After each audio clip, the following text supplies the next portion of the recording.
Monsieur le chef du deuxième groupe d'opposition. Monsieur le Président, le premier ministre, effectivement, en fin de semaine, s'est trouvé une nouvelle vocation. Il s'est autoproclamé premier ministre de l'Éducation. Je comprends que le chapeau de premier ministre de l'Économie, ça y allait pas bien. Donc, il essaie maintenant le chapeau de premier ministre de l'Éducation. Mais, Monsieur le Président, je veux revenir sur un débat qu'on a eu à quelques reprises ici au cours des dernières semaines. J'ai demandé au premier ministre s'il était d'accord pour avoir des prématernelles 4 ans pour tous les enfants du Québec. Il m'a répondu que, selon lui, l'efficacité de cette mesure n'était pas prouvée, qu'elle coûtait cher. Or, en fin de semaine, son parti a adopté une résolution qui demande d'étendre la prématernelle 4 ans à tous les enfants du Québec. Au Québec, on a 90 000 enfants qui ont 4 ans actuellement. Depuis son arrivée, il y a 2 ans, il a seulement donné ce service-là à 1 000 enfants. 1 000 sur 90 000, puis il y a quelques centaines de plus qui sont prévus d'ici la fin de son mandat. Donc, je voudrais lui poser la question clairement. Est-il d'accord pour offrir à tous les enfants du Québec la prématernelle 4 ans? Et où va-t-il être rendu à la fin de son mandat en 2018? Parce qu'on le sait là, que ça va être la fin de monsieur le docteur.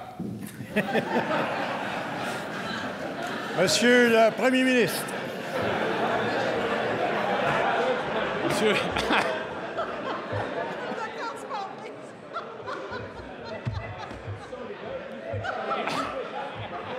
Alors, Monsieur le Président, je vais prendre un engagement ici. Jamais je reprocherai à mon collègue d'être un comptable. Je le promets, jamais je reprocherai ça. Monsieur le Président, c'est important de respecter la provenance professionnelle de chacun. Maintenant, je vais lui répéter encore une fois que le retour à l'équilibre budgétaire dont il parlait lui aussi a été accompli par notre parti et que ses remarques multiples depuis 2 ans nous démontrent qu'il n'aurait pas eu, lui, l'audace et le courage de le faire. Maintenant, je vais répéter, Monsieur le Président, je vais répéter ce que je lui ai dit parce qu'il a mal cité mes propos. Ce que je lui ai dit, c'est que l'objectif, la destination, oui, était les prématernelles partout au Québec, mais qu'il fallait prioriser, je le répète, les milieux socio-économiques défavorisés.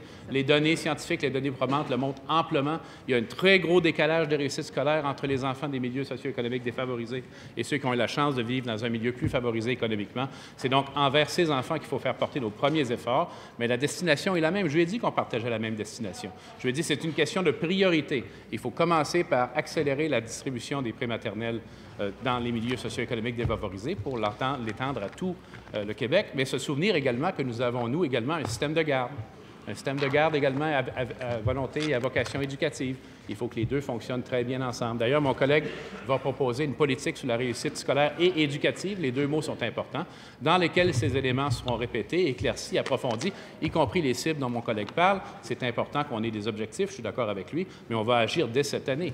Dès cette année, avant que la politique soit faite, on a déjà des ressources importantes en éducation qui vont déjà permettre la diffusion de nombreuses classes de prématernelle. Mais encore une fois, c'est la même chose. On est d'accord sur les objectifs.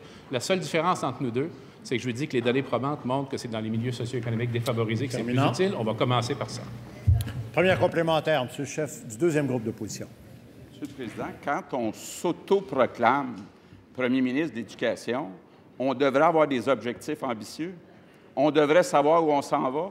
Donc, je repose ma question. Il lui reste 2 années à son mandat. Combien d'enfants sur les 90 000 vont avoir accès à la prématernelle 4 ans à la fin de son mandat?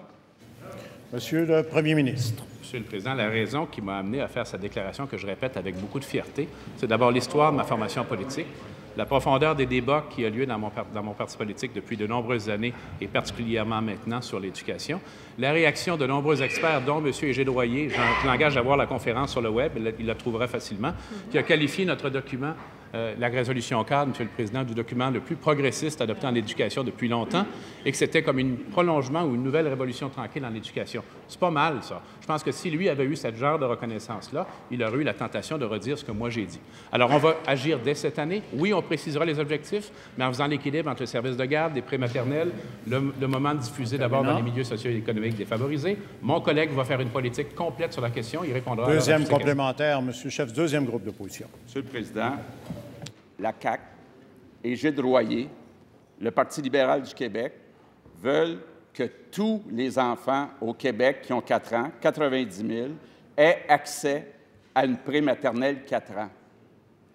Notre premier ministre est champion de l'improvisation. Il n'a aucune idée, après 2 ans comme premier ministre, combien il va y avoir d'enfants à la fin de son mandat qui vont y avoir accès.